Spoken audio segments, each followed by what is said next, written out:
নমস্কার বন্ধুরা, আমি অগ্নেশ্বর দাস এবং আমার চ্যানেলে আপনাদের সকলকে ফিরে একবার স্বাগত জানাচ্ছি। বন্ধুরা, আমি চলে এসেছি আরেকটি খেলার খবর নিয়ে, খেলার আপডেট নিয়ে। এবং যেমনটা জানেন, আজকে অনূর্ধ্ব-19 সাব মহিলা চ্যাম্পিয়নশিপের দ্বিতীয় দিন ছিল এবং আজকে ভারতের সাথে বাংলাদেশের এবং নেপালের সাথে ভুটানের ম্যাচ দুটি হয়েছে।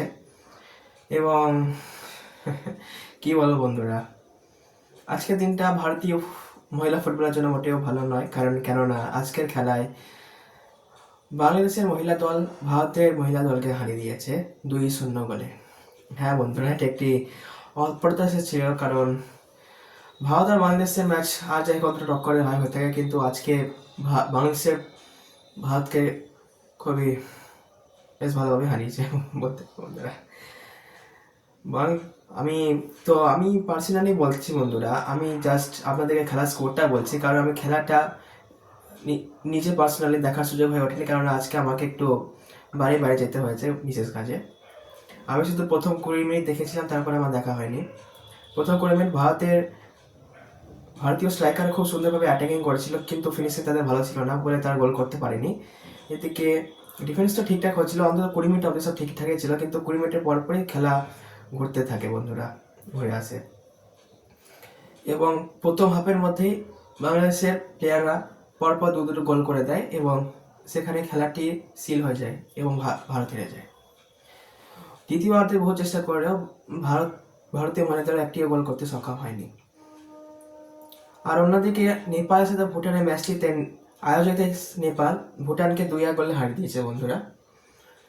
এবং নেপালের জয়ের ফলে এবং ভারতের হারের ফলে এবার আমাদের যে রাউন্ড রবিনের যে টেবিলটি, সেটি বর্তমানে এরকম: 1 নম্বরে বাংলাদেশ, 2 নম্বরে নেপাল, 3 নম্বরে ভারত আর 4 নম্বরে আছে ভুটান।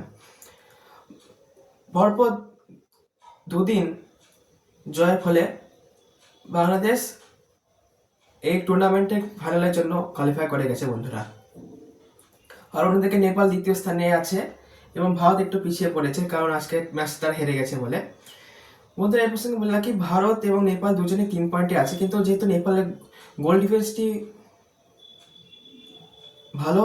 বেশি ভারতের থেকে, সেজন্য তারা এগিয়ে আছে। মনে রাখবেন বন্ধুরা, এই টুর্নামেন্টে যে গ্রুপ স্টেজের কথা বলছি, শুধুমাত্র প্রথম স্থানাধিকারী, দ্বিতীয় স্থানাধিকারী ফাইনাল ম্যাচ খেলবে, বাকিরা খেলবে না। তো ভারতকে যদি ফাইনাল ম্যাচ খেলতে হয়, তো তাদের পরের ম্যাচটি আছে 4 ফেব্রুয়ারি ভুটানের সাথে। সেই ম্যাচে ভারতকে অন্তত মিনিমাম এই মুহূর্তে যদি কোয়ালিফাই করতে হয়, তো অন্তত 2 গোলের ব্যবধান রেখে হারাতে হবে। আর আর নেপালকে বাংলাদেশের কাছে হারতে হবে।